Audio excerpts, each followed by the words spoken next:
কালকে আমরা ল্যাপটপ থেকে ঢুকবো ইনশাআল্লাহ। রেগুলারই ল্যাপটপ থেকে তো ঢুকি, কালকে ঢুকবো ইনশাআল্লাহ। ওকে। তারপর একটু দেখো তোমরা। তোমরা কি দেখতে পাচ্ছ নাকি আমি একটু জুম করে দিই? জুম করে দিই। তো ২৪ নম্বর সেকশনে বলতেছে যে personal bars to the relief. মানে কোন কোন ক্ষেত্রে তোমার পার্সোনাল যদি কোনো সমস্যা থাকে, তোমার নিজের দোষের কারণে কোন কোন ক্ষেত্রে তুমি স্পেসিফিক পারফরম্যান্স পাবা না। এই কথা বলছে। তো গতকালকে তো আমি উদাহরণ দেখাইছিলাম এটা, যে তোমার কন্ট্রাক্ট, এই যে দেখো এইটা, who would not recover compensation for its breach. মানে ওই ব্যক্তি যদি চুক্তি ভঙ্গ হয়েছে, সে কম্পেনসেশনই পাইতো না, কিভাবে তোমার স্পেসিফিক পারফরমেন্স অফ কন্ট্রাক্ট কিভাবে পাবে। সো এই যে উদাহরণগুলো, এগুলো একটু দেখো। সোনিয়া মির্জা এই জিনিসগুলো গতকাল সোনিয়া মির্জার সাথে আমি আলাপ করছিলাম, বা ওই রিপ্লাই করতেছিল, বারবার দেখলাম। তো ২৪ নম্বর সেকশনে এই জিনিসগুলা আছে। এখন ২৫ নম্বর সেকশনটা আহ আমাদের তিন ধরনের ব্যক্তি সম্পর্কে বলা আছে। সেটা একটু দেখি, যে contracts to sell property by one who has no title or who is a voluntary settler. জিনিসটা একটু বোঝো। মানে এমন কোন ব্যক্তি কোন একটা জিনিস বিক্রি করার চুক্তি করছে যে আসলে ওই প্রপার্টিটার এই মুহূর্তে ওনারই না, তখন আসলে কি হবে? বলতেছে এ কন্ট্রাক্ট, একটি চুক্তি, ফর দ্য সেল, বিক্রির উদ্দেশ্যে, অথবা লেটিং, লেটিং মানে কি বলতো? লিজ দেওয়ার উদ্দেশ্যে। মানে তুমি এমন একটা সম্পত্তি বিক্রি করতে চাও অথবা লিজ দিতে চাও, whether movable or immovable cannot be specifically enforced in favor of a vendor or lessor. Vendor মানে কি বলতো? বিক্রেতা। লেসার মানে কি? মানে যে লোক লিজ দেয়। তার মানে আমি মনে করো একটা উদাহরণ দিই, আমি এমন একটা প্রপার্টি বিক্রি করতে চাই অথবা লিজ দিতে চাই যেটার আমি আসলে ওনারই না, এই মুহূর্তে আমি কি মালিক না।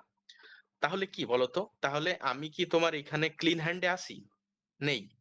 আমি নিজে যদি মালিক না হই, তাহলে কি আমি কাউকে বাধ্য করতে পারবো সে আমার প্রপার্টি কিনুক? না জয়? স্যার। হ্যাঁ, খুব কমন সেন্স জিনিসটা। মনে করো আমি কারোর সাথে একটা চুক্তি করলাম, তাকে গিয়ে বললাম যে ভাই আমি হচ্ছে জমির মালিক, সেই বলে আমি তার সাথে চুক্তি করছি। এখন চুক্তি করছি, তাকে আমি জমি বুঝাই দেবো তোমার হচ্ছে আগামী জুলাই মাসের ১ তারিখে। এটার উদাহরণটি প্রতিবারই তো আমি এইটাই দিই। এখন জুলাই মাসের ১ তারিখের আগেই সে জানলো যে আমি আসলে জমির মালিকই না। তো আমি কি কোর্টে গিয়ে বলতে পারবো, কোর্টের কাছে, যে মহামান্য আদালত আমার সাথে তো তার চুক্তি আছে, সে জমি বুঝে নেবে, আমি তার সাথে টাকা নেবো? সে তো এখন বলতেছে জমি সে কিনবে না, আমি মালিক হই বা না হোক আমার জমি তাকে নেয়াই লাগবে। এই কথা তো বলার সুযোগ নেই, আছে? না স্যার। এটা কি আদালত শুনবে? শুনবে না। এই কথা এখানে বলতেছে। দেখো, এমন কোন ব্যক্তি যে আসলে জানে সে হচ্ছে তোমার এটার মালিক না, এই প্রপার্টি, তারপরেও এটা বিক্রি করার চুক্তি করছে। মানে আমি জেনে শুনে তোমার যদি চুক্তি করি যে আমি মালিক না, তারপরেও আরেকজনের সাথে চুক্তি করছে বিক্রি করার জন্য, তো সে তো স্বাভাবিকভাবে যদি জানে যে সে মানে সে আমি মালিক না, তাহলে তো সে কিনতে চাইবে না। কারণ তাকে তো আমি ধরে বেঁধে বিক্রি করার জন্য বাধ্য করতে পারি না, বা কেনার জন্য বাধ্য করতে পারি না আদালতে গিয়ে। এই কথা এটা বলা আছে। আচ্ছা, এই সি নাম্বারটা একটু দেখো। এইটা দেখো, এটা বলতেছে আমি চুক্তি করার আগে একটা কাজ করছি। তোমার সাথে চুক্তি করার আগেই আমি ওই প্রপার্টিটা আরেকজনের কাছে দিয়ে দিছি, দান করে দিছি, অথবা বিক্রি করে দিছি, হোয়াট এভার ইট ইজ। তাহলে আমি কি মালিক থাকতেছি সেটার আর? জয়? না জি স্যার, স্যার। ওটা তো দিয়েই দিচ্ছেন। হ্যাঁ, মানে তোমার সাথে চুক্তি করার আগে আমি আরেকজনের কাছে বিক্রি করে দিছি, অথবা সেল করে দিছি, অথবা তোমার হচ্ছে দান করে দিছি। এখন এই প্রপার্টির জন্য আমি কি কাউকে বাধ্য করতে পারি কেনার জন্য অথবা লিজ নেওয়ার জন্য? না স্যার। না পারি স্যার, না। না না স্যার। স্যার। এই কথা এখানে বলা আছে। বি নাম্বারটা একটু দেখো। বি নম্বরটা হচ্ছে, আমি যখন চুক্তিতে ঢুকলাম তোমার সাথে, তখন আমি বিশ্বাস ছিল আমার যে এইখানে আমি আসলে অ্যাকচুয়ালি আমি এটার মালিক। অনেক সময় থাকে না যে মানুষ ডাউটফুল থাকে, মানে তোমাদের সম্পত্তি, তোমার বাবার সম্পত্তি, তুমি কিন্তু জানো না যে আসলে তোমার বাবার সম্পত্তিটা তোমার বাবার কিনা। অনেক সময় কি হয়, আমরা কিন্তু সম্পত্তি নিয়ে এত ঘাটাঘাটি করি না, এই এটা ভোগ করতেছে, এই ভোগ করতে থাকে আলটিমেটলি। কিন্তু হঠাৎ করে এক সময় প্রমাণ বের হয় যে আসলে এ মালিক না। এরকম তো হয় অনেক সময়। জমি বের হয়ে যাওয়া বলে না আমাদের এলাকাতে, বিভিন্ন এলাকাতে বলে এই তো ওর তো জমি বের হয়ে গেছে, দেখ ২ বিঘা জমি বের হয়ে গেছে ওর। বের হয়ে যাওয়া মানে কি? মানে হচ্ছে এতদিন সে ভোগ করতেছিল, সে নিজেও জানতো সে সেটার মালিক, বাকি জনও বিশ্বাস করতো সে মালিক, কিন্তু হঠাৎ করে মাপতে গিয়ে একদিন দেখা যাচ্ছে সে আসলে এটার মালিক না, কাগজপত্র তার কাছে কিছুই নেই। তো অনেক সময় এরকম হয় যে তুমি জানো যে তুমি মালিক জমিটার, তুমি এরকমই জেনে শুনে কারোর সাথে চুক্তি করছো, কিন্তু যখন তাকে তুমি জমি বুঝাই দিতে গেছো, তখন প্রমাণ হচ্ছে মানে তুমি যে দলিল পত্র তাকে বুঝাই দিবা, তুমি আসলে দিতে পারতেছো না, তাহলে সেই জমি কি তাকে নেওয়ার জন্য বাধ্য করতে পারবা তুমি? না স্যার। পারবা না। তো এই কথাই এখানে বলা আছে। তাহলে ৩ ধরনের ক্ষেত্রে তুমি নিজে আসলে প্রপার্টির মালিক না হয়ে যদি কখনো চুক্তি করে ফেলো, তাহলে তাকে তুমি কিনতে অথবা লিজ নিতে বাধ্য করতে পারবা না। এটা ২৫ নম্বর সেকশনে বলা আছে। বুঝা গেল? ঠিক আছে। এতটুকুই। এর বাইরে জানার দরকার নেই। ২৬ নম্বর সেকশন পড়ার দরকার নেই। প্রশ্ন আসে না কখনো। ২৭ নম্বরটা একটু দেখো। ২৭ নম্বরটা হচ্ছে specific performance in case of a part performance of contract to lease. তার মানে প্রতীক পরীক্ষায় যদি প্রশ্ন আসে যে ২৭ নম্বর সেকশনটাতে কোন ধরনের ট্রান্সফারের কথা বলা আছে, সবার আগে মাথায় রাখবে যে ২৭ এর এজ এটা আর কি বেসিক্যালি। এটা কিন্তু ওই যে এই যে ২৭ এর এই সেকশনটা শুধুমাত্র লিজ নিয়ে কথা বলে, অন্য কোনো ধরনের ট্রান্সফার নিয়ে কথা বলে না। লিজ মানে তো বোঝো তোমরা, একজন ব্যক্তি আরেকজন ব্যক্তিকে তার জমিটা বুঝাই দিল, সে ৫ বছর ধরে ভোগ করবে, আর সেই ৫ বছর বছরে বছরে সেখান থেকে টাকা নেবে সে। হ্যাঁ, এটা ভাড়া নেবে, এটাকে বলে লিজ। এখন এটা দেখো বলতেছে subject to the other provision of this chapter, where a contract to lease of immovable property is made in writing and signed by the parties thereto or on their behalf, either party মানে হচ্ছে যে কোনো party, either party may, notwithstanding that the contract, though required to be registered, has not been registered, sue the other for a specific performance of the contract. আচ্ছা, এখানে একটা কথা আছে। কথা হলো সবার আগে আমাদের মনে রাখতে হবে, আমরা যদি রেজিস্ট্রেশন অ্যাক্ট পড়ো তোমরা, তাহলে জানতে পারবা যে একটা স্থাবর সম্পত্তি মানে ইমুভেবল প্রপার্টি যদি কাউকে লিজ দিতে চাও, তাহলে অবশ্যই অবশ্যই তোমাকে কি করতে হবে? রেজিস্ট্রেশন করতে হবে। তুমি যদি রেজিস্ট্রেশন না করো তাহলে সেই লিজের কোনো মানে আইনি কোনো ভিত্তি নেই। যে আইন স্যার জানবে ওটা কোনো ভ্যালু নেই। হ্যাঁ, এখানে কোনো লিজ হইছে বলে ধরাই হবে না। তার মানে তুমি যদি কোনো ইমুভেবল প্রপার্টি, তোমার মনে করো ১০ বিঘা সম্পত্তি আছে, তুমি কাউকে লিজ দিবা। সেই লিজ দিতে হলে তোমাকে অবশ্যই অবশ্যই কি করতে হবে বলো তো? ইমুভেবল প্রপার্টি লিজের ক্ষেত্রে তোমাকে কি করতে হবে? রেজিস্ট্রেশন করতে হবে। অবশ্যই রেজিস্ট্রেশন করতে হবে। রেজিস্ট্রেশন করতে হবে। রেজিস্ট্রেশন করা জরুরি।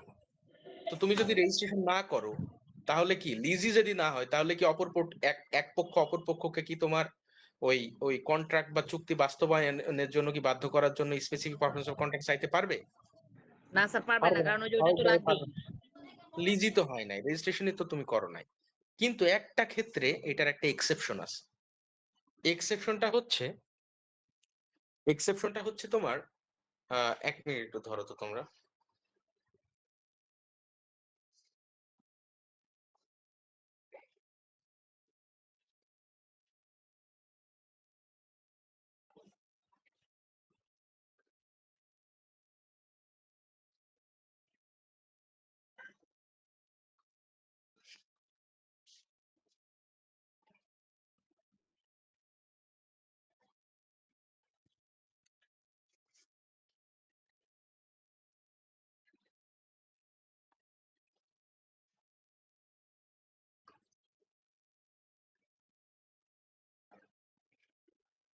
আমরা সেটা হলো তোমার এক্সেপশনটা হলো, এতক্ষণ ধরে যে কি জানলাম আমরা, যে আমরা এখানে একটা এক্সেপশন আছে, মানে রেজিস্ট্রেশন না করলে তুমি লিজ বাস্তবায়ন করতে পারবে না।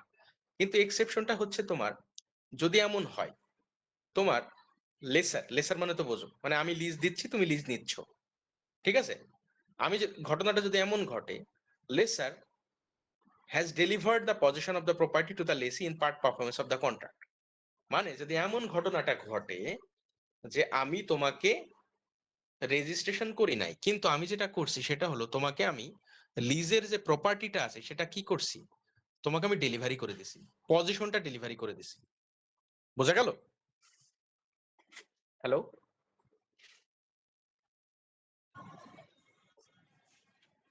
জি জয়, স্যার। জি স্যার, শুনতেছো? বুঝতে পারতেছি।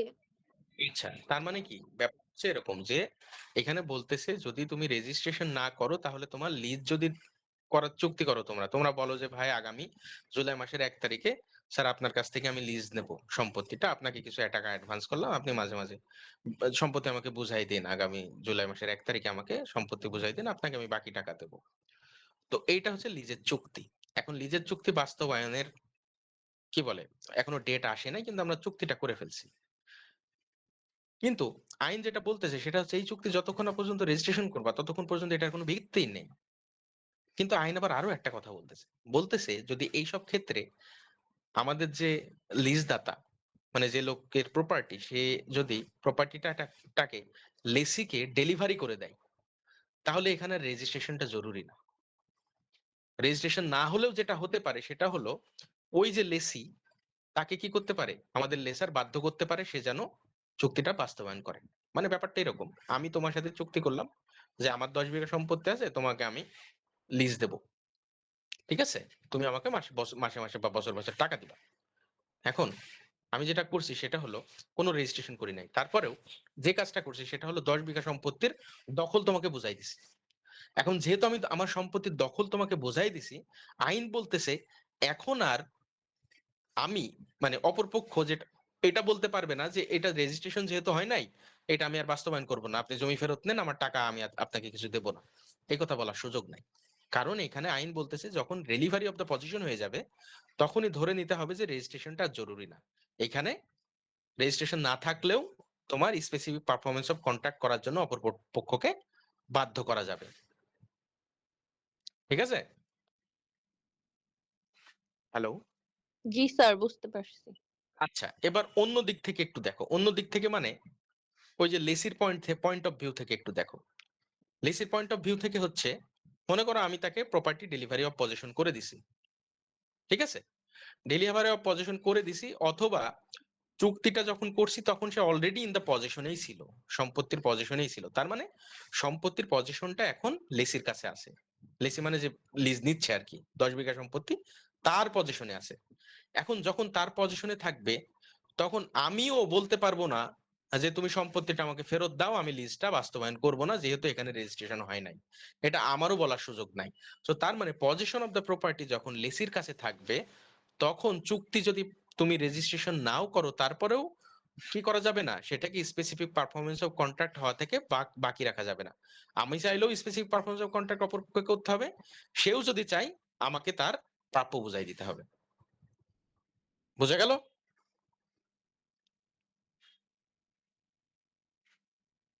নাকি বুঝো নাই পোলাপান? জি স্যার, বুঝছি।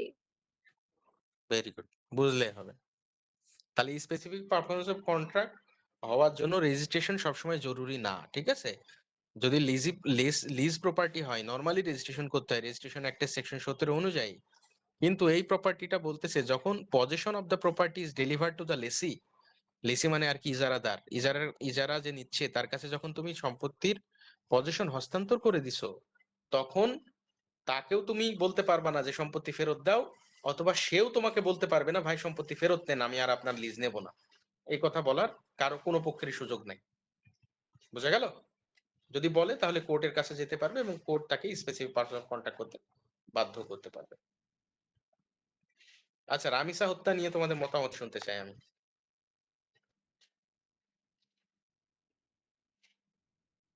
রামিসা হত্যার বিচার নিয়ে তোমাদের একটু মতামত শুনতে চাই। স্যার, 14 দিনের মাথায় তো বিচার সম্পন্ন হয়েছে, কিন্তু ফাঁসি যে দিচ্ছে, কিন্তু ফাঁসি তো কার্যকর করলো না। ফাঁসি এখনো কার্যকর করে নাই তাই না? স্যার জি আমার স্যার। কোশ্চেন হচ্ছে যে শুধুমাত্র রামিজ স্যার ক্ষেত্রেই যে এই জিনিসটা ভাইরাল হওয়ার ক্ষেত্রে শুধুমাত্র তার ক্ষেত্রেই কোনো 14 দিনের বিচার কার্য সম্পূর্ণ হইলো? বাকি তো এরকম আরো অনেক হাজার হাজার শিশু আছে বা মানুষ আছে যাদের এরকমটা হয়েছে, তাদের কেন এখনো বিচার কার্য সম্পূর্ণ হয়নি? মারুফার পয়েন্টও ভ্যালিড, টুম্পার পয়েন্টও ভ্যালিড। এখন তোমাদের আমি তাহলে স্যার লয়ের আমার আমার হচ্ছে পার্সোনালি মনে হয় যে হচ্ছে সরকার বা যে পার্টি আছে যেই হোক না কেন, যে আইন প্রাঙ্গণের যারাই বিজ্ঞরা হোক না কেন, এটা হচ্ছে মানে জনগণকে থামানোর জন্য বা লোক দেখানোর জন্য যে আসলে না আমরা কার্যকর, আমাদের আইনও কার্যকর, এরকম কিছু একটা ধামাচাপা দেওয়ার জন্য এরকম বিচার কার্য মনে হয় সম্পূর্ণ হয়েছে। আচ্ছা, এটা তো খুবই স্যার ঠিক স্বাভাবিক। আছে, মারুফার যুক্তিটা একদম ঠিক। হুম হুম, আমি যুক্তি তোমাদের নিচ্ছি, ঠিক আছে, আমি আসলে তোমাদের পলিটিক্যাল বক্তব্য শোনার জন্য জিজ্ঞেস করি নাই। আমি তোমাদের জিজ্ঞেস করতে চাইছি লিগাল পয়েন্ট অফ ভিউ থেকে তোমাদের মতামতটা কি। লিগাল আমি কয়েকটা কোয়েশ্চেন তোমাদের করি, সেগুলোর উত্তর দাও। সেটা হলো প্রথম কথা যেটা, সেটা হলো রামিসার যে ধর্ষক তার পক্ষে কোনো আইনজীবী থাকা উচিত কিনা, এটার পক্ষে বিপক্ষে তোমরা হ্যাঁ বলবা। স্যার। স্যার অবশ্যই আমার যেটা মনে হয় যে সে অপরাধী হইলেও যত বড় অপরাধী হোক তার পক্ষেও আইনজীবী থাকা দরকার ছিল, যদিও মানে হচ্ছে মানবিক দৃষ্টিকোণ থেকে মনে হয় যে আইনজীবী না থাকাটাই মনে হয় বাঞ্ছনীয়। আচ্ছা, কিন্তু স্যার মারুফার। এটা কিন্তু স্যার বলো। এইটাও কিন্তু একটা হচ্ছে অপরাধী হয়ে যায় যে একটা নাগরিক হওয়া সত্ত্বেও যত বড় অপরাধী হোক তার পক্ষে কোনো আইনজীবী নেই। হুম। ওকে, এবার জান্নাতুল ফেরদৌস বলো, তোমার বক্তব্য কি? তোমরা কি সবাই একমত? জি স্যার, আইনজীবী থাকা উচিত ছিল। ওকে, সো যেহেতু আমরা লয়ার স্টুডেন্ট, তাহলে আমরা স্বাভাবিকভাবে বলবো আইনজীবী থাকা উচিত ছিল। Very good, that's a good answer. And এটা যে তোমরা ডাউটলেসলি বলতেছো, এটাই আমি পছন্দ করতেছি। স্যার ওই যে হচ্ছে আমি যদি স্যার লয়ার স্টুডেন্ট নাও হইতাম তবু আমি এই কথাটা বলতাম। না না না, লয়ার স্টুডেন্ট হইছো বলে যে তোমরা বলতেছো, এটা আমি অ্যাপ্রিসিয়েট করি। কারণ একজন লয়ার স্টুডেন্টও যদি বলে যে না স্যার আসলে এটা কেমন না জিনিসটা, এরকম ডাউটও যদি তোমাদের ভিতরে থাকে, তাহলে আমি বুঝবো যে তুমি লয়ার স্টুডেন্ট হইতে পারো না এখন। না স্যার ওই যে বলে না যে হচ্ছে ওই যে দেখানোর জন্য, লুক দেখানোর জন্য বলতে একটা কথা আছে না স্যার, ওরকম হয়ে গেছে বিষয়টা। হুম। এখন আর একটা পয়েন্ট অফ ডিসকাশন এখানে আছে, সেটা হলো যে তোমার এই বিচার যেটা, হ্যাঁ, এই যে অনেকেই বলতেছিল যে এখানে বিচার টিচার না করে তাকে কি যত দ্রুত সম্ভব ফাঁসি কার্যকর করে দেয়া হোক, হ্যাঁ, এখানে তাকে কি বলে ক্রস ফায়ার দেয়া হোক, অমুক করা হোক তমুক করা হোক। এটা সম্পর্কে তোমাদের মতামত বলো।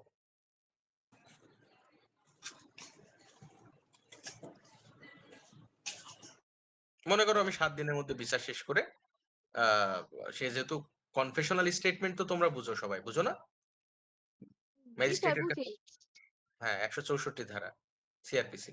তো 164-তে যেহেতু কনফেশনাল স্টেটমেন্ট দিয়ে দিছে, আমরা তাকে কি করি? আমরা তাকে ফাঁসি দিয়ে দিই। এখন এইটা সম্পর্কে তোমাদের মতামত কি একটু বলো তো।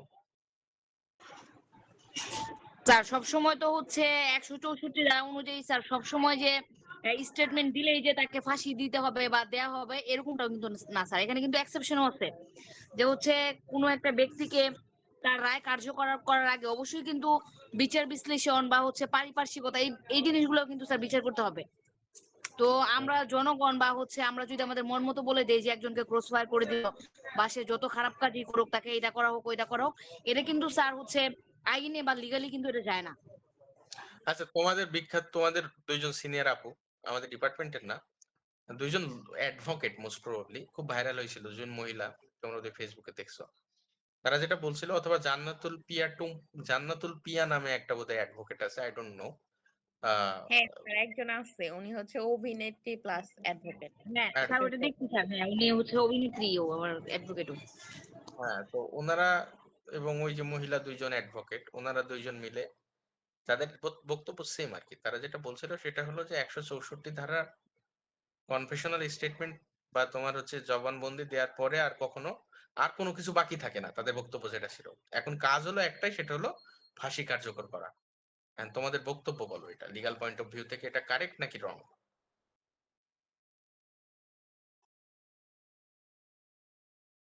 লিগ্যাল পয়েন্ট অফ ভিউ থেকে বলবো, এটা কারেক্ট নাকি রং? আর এত দূর পর্যন্ত চিন্তা করতে পারতেছি না।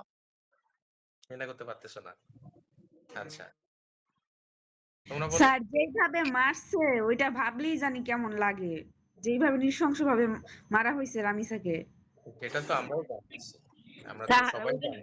তো ওই এজ এ, উনাদের দুইজনের যেটা বললেন স্যার হচ্ছে যে বক্তব্যটা হচ্ছে লিগ্যাল পয়েন্ট থেকে স্যার আমার কাছে মনে হয় কারেক্ট না। কারণ যে ওইটাই যে একেবারে যে শেষ মনে হয় এরকম কোনো কিছু না, যদিও আমি জানি না সঠিক, কিন্তু এটাই মনে হয় আর কি স্যার আমার কাছে। আচ্ছা, লিগ্যাল পয়েন্ট অফ ভিউ থেকে তারা ইনকারেক্ট, ঠিক আছে। প্রথম কথা যেটা এখানে ব্যাপার হচ্ছে, 164 ধারা একটা কনফেশনাল স্টেটমেন্ট। কনফেশনাল স্টেটমেন্ট দিলেই তোমার বিচারক ফাঁসি দিয়ে দিতে পারে না তাকে, ঠিক আছে। এখন কি হয়, তোমাদের যখন আমি সিআরপিসি পড়াবো তখন এই জিনিসগুলো দেখাবো যে আসলে তোমার কনফেশনাল স্টেটমেন্টটা কোন পর্যায়ে দেয়া হয়। হ্যাঁ, মনে করো একটা মামলা ফাইল করা হলো, মামলা ফাইল করা, ইনভেস্টিগেশন শুরু হয়, ইনভেস্টিগেশন পর্যায়ে তোমার কনফেশনাল স্টেটমেন্ট দেওয়া হয়। এটা কিন্তু আদালতের সামনে দেওয়া হয় না, এটা দেওয়া হয় ম্যাজিস্ট্রেটের সামনে। আদালত আর magistrate is a different class, তোমাদের এটা বুঝতে হবে। ম্যাজিস্ট্রেটের কাজ হচ্ছে তোমার মামলা আমলে নেয়া, আমলে নিয়ে তারপর সেই মামলাটা তোমার কোর্টে পাঠাই দেয়, তারপরে সেই কোর্ট সেখানে বিচার করে। এখন বিচার করার সময় ওই যে কনফেশনাল স্টেটমেন্ট যেটা, সেটা কি? সেটা আগের স্টেজে দেয়া একটা কাহিনী। তো ওই যে ওইটা স্টেটমেন্টটা এবং আদার্স যত সব এভিডেন্স আছে বা নেই, সবগুলো একসাথে বিবেচনা করে তারপরে তোমার বিচার কার্য বা ট্রায়াল কমপ্লিট করতে হয়। এবং সেই ট্রায়ালে যদি মনে হয় বিচারকের কাছে যে হ্যাঁ, কনফেশনাল স্টেটমেন্টটা একদম ট্রু অ্যান্ড ভলান্টারি। দেখো, কনফেশনাল স্টেটমেন্ট সে মনে করো দিছে। অ্যান্ড সেটা তো সত্যও না হতে পারে বা ভলান্টারিলিও না হতে পারে। তাকে পুলিশে মনে করো মারছে। অথবা ম্যাজিস্ট্রেট যে কনফেশনাল স্টেটমেন্ট দিছে সেও মনে করো তাকে চড়-থাপ্পড় দিয়ে নিছে। এমন হইতে পারে না অনেক সময়? হইছে আমাদের দেশে, এমন না হয় না এমন না। হইছে আমাদের দেশে এরকম। ম্যাজিস্ট্রেট তোমার হচ্ছে জোর করে কনফেশনাল স্টেটমেন্ট নিছে। তো আমাদের এক বড় ভাই নাকি তোমার হচ্ছে আমরা যখন সিআরপিসি তে পড়তেছিলাম কনফেশনালে আমাদের মাহবুব স্যার এই জিনিসের গল্পটা বলতেছিল। বলতেছে আমাদের নাকি এক কোনো বড় ভাই সিনিয়র, সে ম্যাজিস্ট্রেট। তো সে কনফেশনাল স্টেটমেন্ট মানে তোমার ইয়ে করবে, কি বলে? রেকর্ড করবে। তো সেই সময় সে হচ্ছে ওই যে লোক ডাকাত আরকি। তো সে তোমার একটা বোধহয় ডাকাতি করতে গিয়ে খুন করছে এরকম একটা কাহিনী।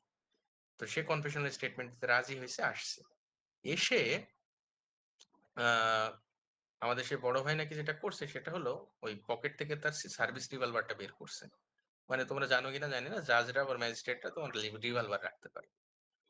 তো রিভলভারটা বের করে তোমার তাকে বলছে, "তুই অজু করে আয়। আজকেই তোর শেষ দিন। তুই যদি মানে মানে কি বলে? মানে কনফেশন না দিস বা ওই আরকি তুই যদি দোষ স্বীকার না করিস তাহলে এখানেই শেষ করে দেব।" তো এই যে কথাটা দেখো, এখানে কি ম্যাজিস্ট্রেট বাধ্য করলো না তাকে? করলো তো। জি স্যার। এই যে এটা তো ভলান্টারিলি দিচ্ছে না সে। মনে করো সে খুন করছে সাপোজ। কিন্তু সে যদি ভলান্টারিলি কনফেশনাল স্টেটমেন্ট না দেয় তাহলে সেই স্টেটমেন্টের কোনো দাম নাই। তার মানে এখানে কি কোনো এভিডেন্স আছে আর? মনে করো এক্স নামের ব্যক্তি একটা খুন করছে। সে খুন করার জন্য কনফেশনাল স্টেটমেন্ট দিতে আসছে। তার বিরুদ্ধে অন্য কোনো এভিডেন্স নাই। এতটুকু আমরা তার বিরুদ্ধে অভিযোগ আছে। আর অন্য কোনো এভিডেন্স নাই। তার স্টেটমেন্ট ছাড়া। এবং সেই স্টেটমেন্ট যেটা দেয়া হয়েছে সেটা মনে করো জোর করে আদায় করা হয়েছে অথবা ইল্লিগালি অথবা ইরেগুলারলি দেয়া হয়েছে অথবা সে নিজের ইচ্ছায় দেয় নাই। তাহলে এই যে স্টেটমেন্ট, এই স্টেটমেন্টের তো এভিডেন্সের কোনো ভ্যালু নাই। কারণ এভিডেন্সে বলতেছে যে তোমাকে কনফেশনাল স্টেটমেন্ট যদি নিতে হয় তাহলে সেটাকে অবশ্যই ভলান্টারিলি নেওয়া লাগবে। মানে সে নিজের ইচ্ছায় স্বপ্রণোদিত হয়ে দিছে এটা প্রমাণ করা লাগবে। এখন যদি না হয় তাহলে ধরে নিতে হবে স্টেটমেন্ট সে দেয় নাই। স্টেটমেন্ট যদি না দেয় তার বিরুদ্ধে কোনো এভিডেন্স নাই অন্য কোনো, তো তাকে তুমি ফাঁসি দিতে পারবা? নো এভিডেন্স এর গ্রাউন্ডে সে তো মুক্তি পেয়ে যাবে। তো আইন খুব সূক্ষ্ম জিনিস। আইনকে খুব সূক্ষ্মভাবে দেখতে হয়। আমরা যে এইভাবে দেখি বাজারে যেভাবে আইন পড়ানো হয়, মানে দেখা হয় আইনকে বা বক্তব্য ব্যাখ্যা করা হয় যেভাবে আমরা আমাদের ফেসবুকে দেখি মানুষজন বিভিন্নভাবে আইনকে বিভিন্নভাবে ব্যাখ্যা করতেছে। তো এগুলো আসলে সব রং জিনিস। আইনকে তুমি আবেগ দিয়ে বিবেচনা করতে পারো। আইন সবসময় বিবেক দিয়ে চলে এবং তোমাকে বিবেক দিয়েই চলা লাগবে। আবেগ দিয়ে চিন্তা ভাবনা করা যাবে না। তো তোমাদের কাজ হবে যেটা সেটা হলো সবসময় আইনকে আইনের মতো করে দেখা। বিবেকটাকে বর্জিত না করে আবেগের উপরে কি বলে মানে আবেগ দ্বারা প্রভাবিত না হয়ে যখন তুমি বিশ্লেষণ করতে পারবে তখনই তুমি ভালো লয়ার হতে পারবে। বিবেককেও বিসর্জন দিতে পারবে না, আবার আবেগের দ্বারা তাড়িতও হইতে পারবে না। তো দুইটা জিনিসই মাথায় রাখতে হবে। ওকে, এনিওয়েজ আমরা একটু পড়াশোনায় ফেরত যাই, ঠিক আছে?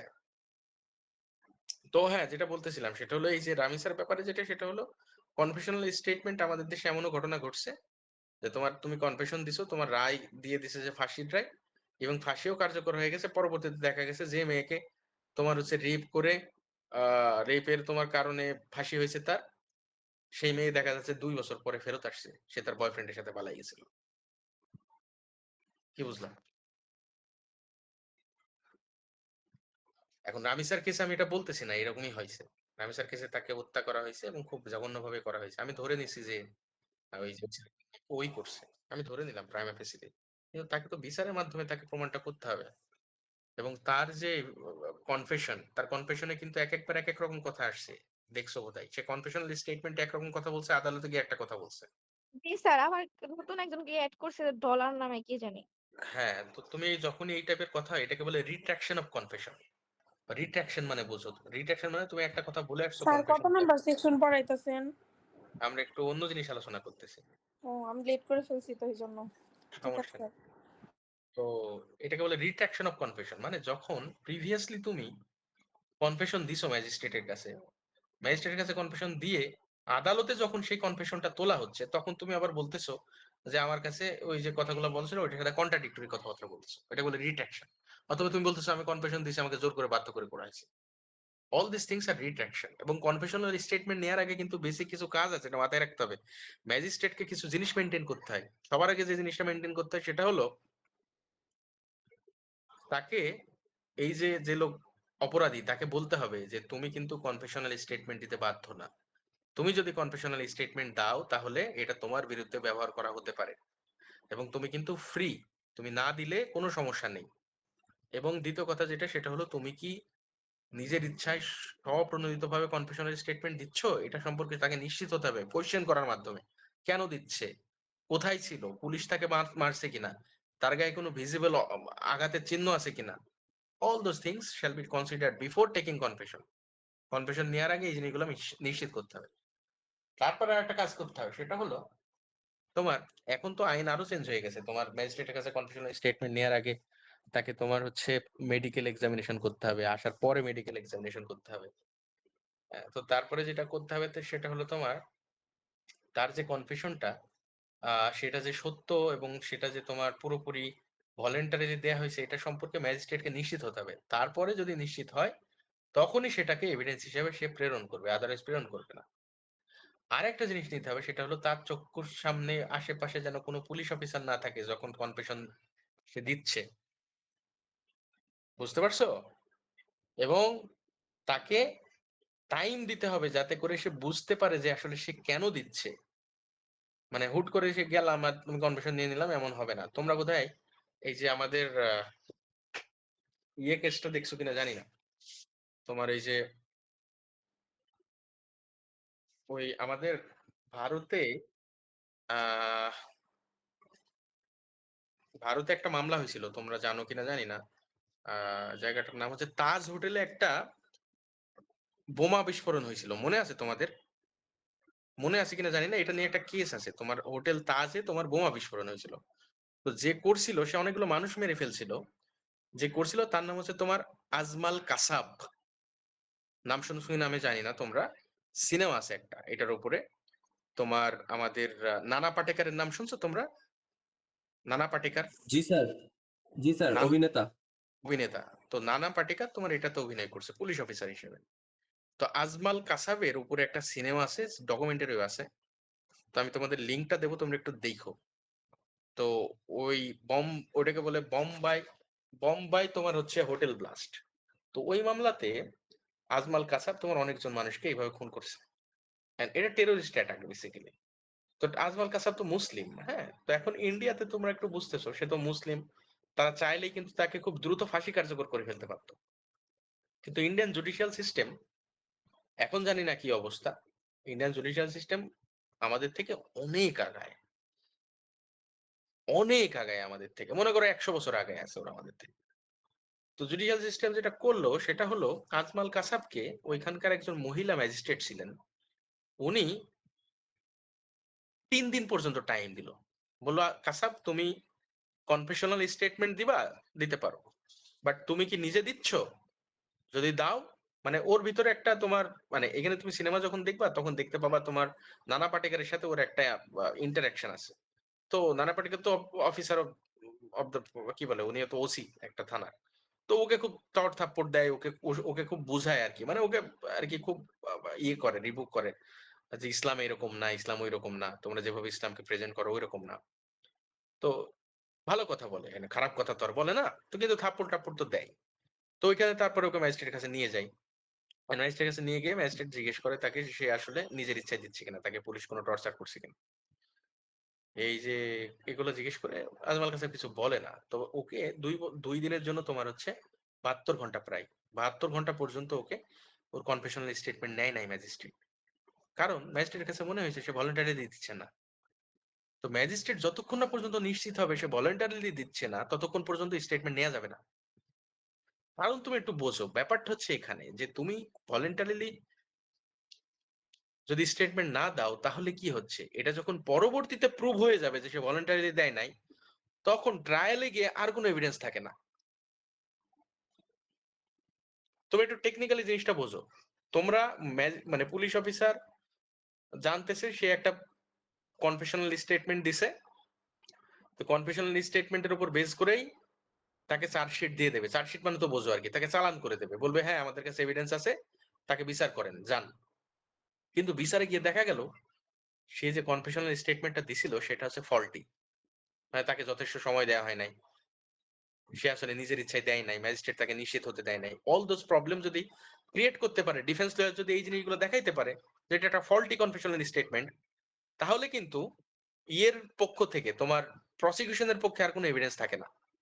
তাহলে আদালতের তখন তাকে মুক্তি দেওয়া ছাড়া বাধ্য, মানে কোনো আর উপায় থাকে না। আদালত যদিও জানে যে বিচার করার সময় সে বুঝতেছে সেই ফাঁসি পাওয়ার যোগ্য, কিন্তু তোমার উইদাউট এভিডেন্স কি তাকে তুমি ইয়ে করতে পারবা, বিচার করতে পারবা? পারবা না। যখন তুমি কনফেশনাল স্টেটমেন্ট ফল্টি প্রমাণ করে দেবে তখনই তো এভিডেন্স জিরো হয়ে যাচ্ছে।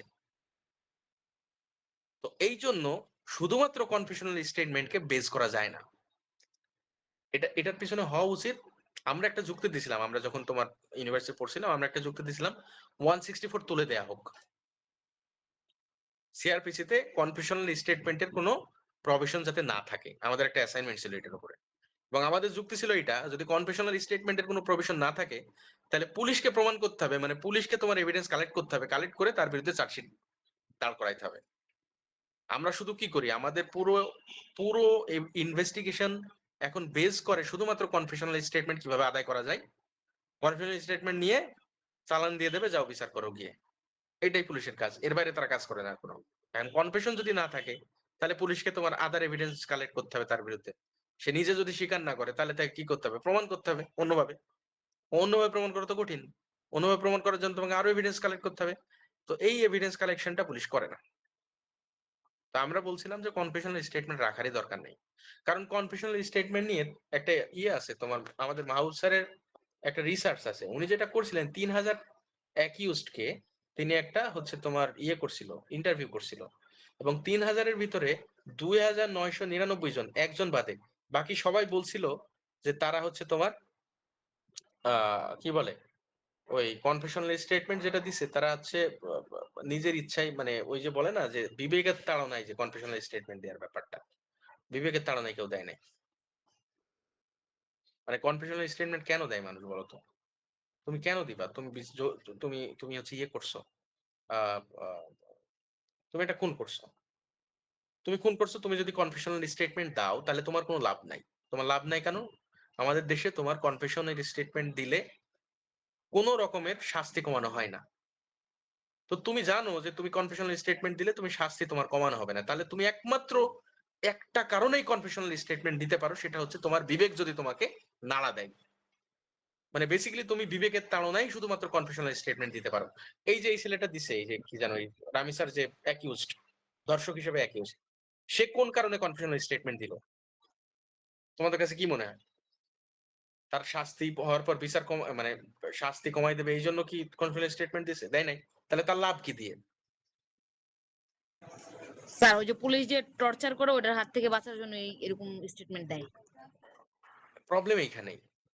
তার মানে সে আসলে কনফেশনাল স্টেটমেন্টটা দিচ্ছে পুলিশ আর যাতে মাঝে মাঝে বলে কারণ ঘটনাকে আরো লম্বা করার জন্য, সময় নেওয়ার জন্য। না না না না, এটা সময় নেওয়ার জন্য তো তুমি কনফেশনাল স্টেটমেন্ট দিবা না, কারণ আমাদের দেশে কনফেশনাল স্টেটমেন্টকে মানে গ্রেভলি দেখা হয় এবং মনে করা হয় যে এটা থাকলে তোমার হচ্ছে বিচার অলমোস্ট শেষ। তো তুমি শুধুমাত্র কনফেশনাল স্টেটমেন্ট নিজে ফেসে যাবে কেন? তো কনফেশনাল স্টেটমেন্ট দেওয়ার অনেকগুলো কারণ আছে বাংলাদেশে, তার মধ্যে একটা হলো ইগনোরেন্স।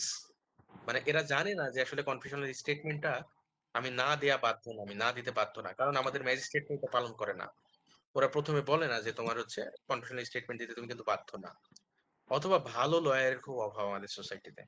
আমি বলতেছি না যে তোমার অ্যাকিউজদের বাঁচাইতে হবে, তোমাদের ভালো লয়ারের খুব অভাব। মানে তোমার এই যে যারা উকিল ধরে তারা নিজেরাও জানে না যে তাকে যে এইভাবে বুঝাবো যে কনফেশন কিন্তু দিবা না, না দিলে সমস্যা নেই, পুলিশ যদি দুইজন টর্চার করতে পারে সমস্যা নেই, দুইজন টর্চার পর ঠিক হয়ে যাবে, এই কথাগুলো কেউ বলে। All this there. সো যে কনফেশনাল স্টেটমেন্ট যেটা হয় সেটা হলো বেসিক্যালি পুলিশের টর্চারের ভয় থেকে বাঁচার জন্য কনফেশনাল স্টেটমেন্ট, এগুলো ভলেন্টারি দেয়। তার ভলেন্টারি যদি না দেয় তাহলে কি হয় বলতো বিষয়টা? ভলেন্টারি যদি কোনো ভ্যালু না, বেনিফিশিয়ারি ভালো যদি থাকে, তাহলে ভালো উকিল যদি অপর পক্ষে থাকে সে যারা প্রমাণ করে দেবে সেটা হলো এটা একটা ফল্টি কনফেশন। আর ফল্টি কনফেশন মানে আদার কোনো এভিডেন্স যেহেতু নেই, আমার অ্যাকিউজড এবং পাবে। এই সোনিয়া আপু তোমার মাইক্রোফোন অফ করো, স্যারের কথা শুনতে সমস্যা হয়। আচ্ছা, আমি করে দিচ্ছি। বুঝছো ব্যাপারটা? তো তোমাদের কাজ যেটা হবে অ্যাজ এ লয়ার, হ্যাঁ, এই জিনিসগুলো মেনটেন করবা সবসময়। কনফেশনের উপরে বেস করে আমাদের বিচার ব্যবস্থা চলতেছে। তো তোমরা যদি অ্যাকিউজডের পক্ষে থাকো, ডিফেন্স লয়ার যদি হও, কারণ তোমরা প্রসিকিউশনে তো খুব কম ভাবে যাবা আমি জানি, প্রসিকিউশন তোমরা তো আর পলিটিক্যালি অ্যাফিলিয়েটেড না, তো স্বাভাবিকভাবে তোমরা পিপি তো আর কেউ হচ্ছ না, তোমরা তো এমনি নর্মাল ডিফেন্স লয়ারই হবা। তো যেহেতু ডিফেন্স লয়ার হবা, তোমাদের এই জিনিসগুলো মাথায় রাখতে হবে। তোমরা ইউটিউবে একজন লয়ার আছে রাম জেঠমালানি, রাম জেঠমালানি, ওনার একটু ভিডিও টিডিও দেখো। রাম জেঠমালানি হচ্ছে ইন্ডিয়ার একজন বিখ্যাত ক্রিমিনাল লয়ার।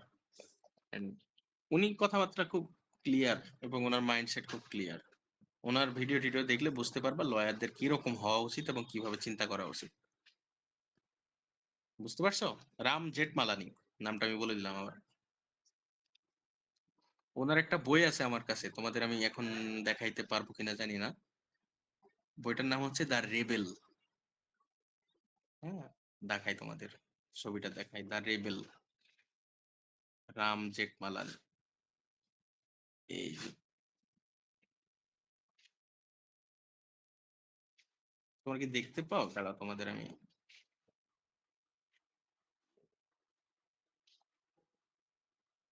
এই যে দেখো, এই biography of Ram Jethmalani, the rebel, দেখা যায় না? জি স্যার, দেখা গেছে।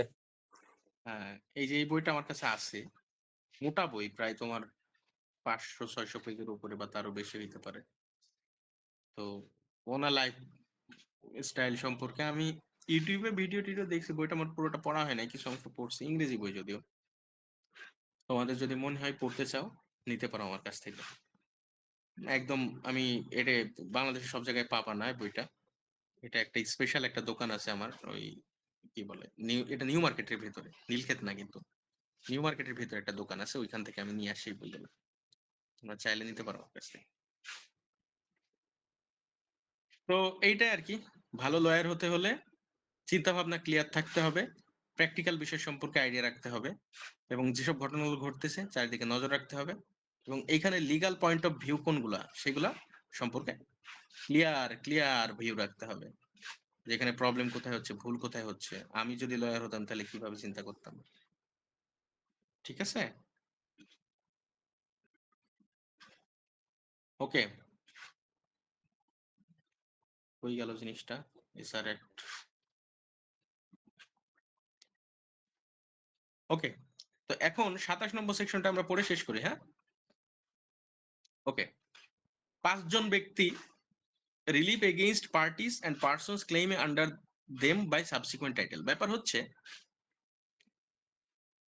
কার কার বিরুদ্ধে তুমি স্পেসিফিক পারফরমেন্স অফ কন্ট্রাক্ট পাবা, এটা হচ্ছে প্রশ্ন। কার বিরুদ্ধে তুমি মামলা করে স্পেসিফিক পারফরমেন্স অফ কন্ট্রাক্ট পাবা। দেখো, আমরা 23 নম্বর সেকশন পড়ছিলাম কোন কোন ব্যক্তি স্পেসিফিক পারফরমেন্স অফ কন্ট্রাক্ট পেতে পারে, মানে কে কে কোর্টে গিয়ে স্পেসিফিক পারফরমেন্স অফ কন্ট্রাক্ট চাইতে পারে, এটা হচ্ছে 23। আর এইটার ঠিক উল্টাটা হচ্ছে 27।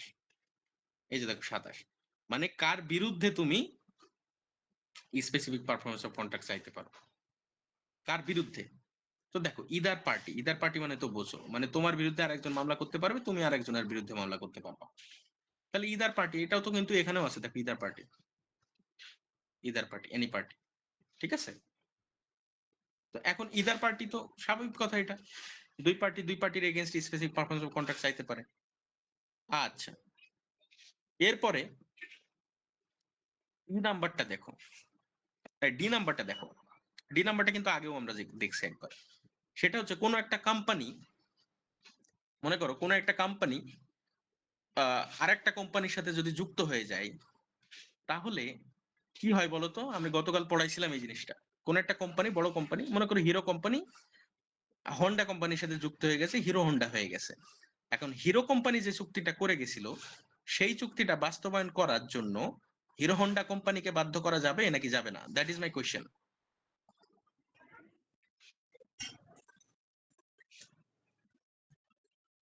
My question is hero company, sir প্রশ্নটা আরেকবার করেন। হ্যাঁ কোয়েশ্চেনটা হচ্ছে তোমার, মনে করো হিরো নামে একটা কোম্পানি আছে, এই কোম্পানিটা হোন্ডা নামে একটা কোম্পানির সাথে যুক্ত হয়ে গেছে আজকে, কিন্তু কিছুদিন আগে এই হিরো কোম্পানিটা একটা চুক্তি করছিল তোমার সাথে, ঠিক আছে? এখন এই যে এখন তো কোম্পানিটার নাম হয়েছে হিরো হোন্ডা, এখন তুমি কি হিরো হোন্ডা কোম্পানির বিরুদ্ধে মামলা করে চুক্তিটাকে বাস্তবায়ন করাইতে পারো কিনা? That is my question. Sir পারি তো, স্যার পারবো। ওর সাথে চুক্তি হ্যাঁ স্যার পারবে তো, পারবো। দুইটা পারবা। মিলেই তো হচ্ছে একটা হইছে। হ্যাঁ এটা পারবা। তো 23 নম্বর সেকশনেও তোমার এই কথাই বলা আছে। হ্যাঁ, তো 23 নম্বর সেকশনে এটাই বলা আছে যে তোমার হিরো হোন্ডা কোম্পানি যদি চুক্তি করে, সরি হিরো কোম্পানি চুক্তি করে হিরো হোন্ডা হয়ে যায়, তাহলে তাহলে তোমার বিরুদ্ধেও তারা মামলা করতে পারবে, তুমিও তাদের বিরুদ্ধে করতে পারবা। হুম, তো 23 এবং 27 এই কথাগুলো বলা আছে। 23 বলতেছে মানে তুমি তাদের বিরুদ্ধে মানে সে তোমার বিরুদ্ধে চাইলে সে করতে পারবে, বা তুমি চাইলে তার বিরুদ্ধে করতে পারবা। আর 27 বলতেছে বেসিক্যালি সেম কথা আর কি, আলটিমেটলি। সো এক পার্টি অপর পার্টিকে মামলা করে জিততে পারে। আচ্ছা, ই নাম্বারটা একই কথা, ওই যে প্রমোটাররা যদি চুক্তি করে, মনে করো কোম্পানি হওয়ার আগে প্রমোটাররা চুক্তি বসে আছে, এখন কোম্পানি হয়ে যাওয়ার পরে দেখা গেল যে প্রমোটাররা চুক্তিটা এমন চুক্তি করছে যেটা আসলে কোম্পানির টার্মস এন্ড কন্ডিশনের সাথে যায়, তাহলে কি বাধ্য করা যাবে না যাবে না বলো? স্যার যদি টার্মস আর কন্ডিশনের সাথে সারি করা যায় তাহলে বাধ্য করা যাবে। যাবে, গুড। আর যদি না যায় তাহলে তখন 21 নম্বর সেকশনের আন্ডারে চলে যাবে। এবং সেখানে কি বলা আছে, প্রমোটাররা এমন কোনো চুক্তি করলো যেটা আসলে কোম্পানির কোনো কথাবার্তার সাথে মিল নাই বা কোম্পানির উদ্দেশ্যের সাথে মিল নাই, তখন সেই চুক্তি তুমি স্পেসিফিক পার্সোনাল কন্ট্রাক্ট পেতেই পারো না। সেটা 21 বলা আছে। আর 23 তখন এবং স্যার 27 দেখবা, বিপরীত হবে। হ্যাঁ 23 এবং তখন কম্পেনসেশন পাবা। 23 এবং 27 বলতেছে যদি স্পেসিফিক পারফরম্যান্স অফ কন্ট্রাক্ট মানে তুমি চাও, এবং যদি দেখা যায় যে দুইটা কোম্পানি কি বলে তোমার হচ্ছে, সরি প্রমোটাররা এমন কোন চুক্তি করছে যেটা স্পেসিফিক পারফরম্যান্স অফ কন্ট্রাক্ট তুমি চাচ্ছ, কিন্তু তোমার ওই চুক্তিটা হচ্ছে কোম্পানির স্পেসিফিক টার্মস এন্ড কন্ডিশনের সাথে মিলে যায়, তখন তুমি চাইলে পাইতে পারো। এই কথাই তো বলছে, তাই না? 23 এবং 27। জি আচ্ছা, স্যার। এবং 27 বি যেটা, এটা তো খুবই কমন একটা জিনিস, সেটা হলো মানে এটা এটা এটা একটু দেখো, any other person claiming under him by title other arising subsequent to the contract, এই জিনিসটা একটু দেখো তো, সাবসিকুয়েন্ট টু দ্য কন্ট্রাক্ট মানে কি? এই জিনিসটা এটা খুব কমন একটা জিনিস। এই যে স্যার এই আপনার উদাহরণটা মনে, স্ক্রিন দেখা যাচ্ছে না স্যার। ওহো দেখা যাচ্ছে না, সেখানে 27 বি যেটা, এটা আমাদের সমাজে খুব প্রচলিত একটা জিনিস। একজনের সাথে চুক্তি করে আর একজনের সাথে গিয়ে বিক্রি করে দেয়, এটা হয় না? এই যে দেখো, A contract to sell certain land to B for টাকা 5,000. Afterwards, conveys the land for টাকা 6,000 to C, who has a notice of the original contract. B may enforce specific parts of contract to the contract against C. মানে ব্যাপার হচ্ছে এ হচ্ছে B এর সাথে চুক্তি করছে যে তোমাকে আমি 5,000 টাকায় বিক্রি করব, একটা বায়না করে বসে আছে, ঠিক আছে? এখন এই বায়না চলাকালীন অবস্থাতে এ করছে কি, 6,000 টাকা দিয়ে সি এর কাছে বিক্রি করে দিয়েছে জমিটা, এবং সি জানে যে অলরেডি আগে একটা চুক্তি আছে। তখন এ যেটা করতে পারে সেটা হলো, যেহেতু সি জেনে শুনে ওই চুক্তিটা প্রপার্টিটা কিনছে, সি কে বাধ্য করতে পারে সে যেন প্রপার্টি এ কে কি করে, বিক্রি করে। এটা আমি আগে দেখাইছি না তোমাদের একবার? আমাদের সোসাইটিতে এই জিনিসটা বারবার হয়, মানে এই জিনিসটা ঘটতে থাকে, একজনের সাথে চুক্তি করে আরেকজনের কাছে বিক্রি করে দেয়। এখন যে লোক ফাঁকি পড়লো তার তো এখানে এখানে একটা রাইট থাকার কথা, তাই না? এই যে ফাঁকে যে পড়ছে সে যেটা করতে পারে সেটা হলো, ওই যে নতুন কিনছে তাকে বলতে পারে, ভাই তুমি তো জেনে শুনে কিনছো, তোমাকে বাধ্য করবো আমি। সে কোর্টে যাইতে পারে এবং বলতে পারে যে সি যেহেতু কিনে নিছে, জেনে শুনে সি কে বলেন সে যেন আমাকে সম্পত্তি বুঝাই দেয়, আমি সি কে টাকা দিয়ে দেবো।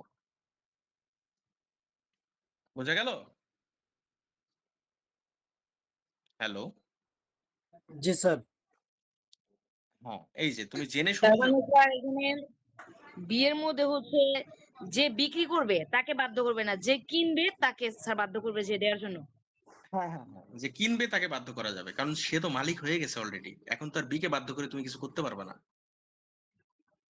বুঝছো? এখানে বলতেছে সাবসিকুয়েন্টলি যার টাইটেল তৈরি হবে, সাবসিকুয়েন্টলি তো বুঝতেছো, মানে তোমার সাথে চুক্তি করার পরে যদি কেউ নতুন করে মালিক হয়ে যায় সেই জমির, তুমি তাকে বাধ্য করতে পারবা, ঠিক আছে? কারণ কি? কারণ হচ্ছে সে জেনে শুনে নিছে জিনিসটা। তোমার সাথে চুক্তি আছে, এটা জেনে শুনে যদি কেউ নেয় এবং সে মালিক হতে হয়, পরবর্তীতে তোমার চুক্তি পরবর্তীতে যদি সে মালিক হয়ে যায়, তাহলে তাকে তুমি বাধ্য করতে পারো সে যেন তোমাকে সম্পত্তি বুঝায় দেয়। এই উদাহরণগুলো একটু দেখো। এর বাইরে লাগবে না, সি নম্বর থেকে প্রশ্ন হয় না কখনো। ঠিক আছে? এইগুলো একটু দেখো। এই বি নম্বরে যে ইলাস্ট্রেশন গুলা, এগুলো একদম ঠোঁটস্থ করে ফেলবা। এখান থেকে প্রশ্ন হবে পরীক্ষায়। কারণ এটার সেকশনটা খুব প্র্যাকটিক্যাল সেকশন।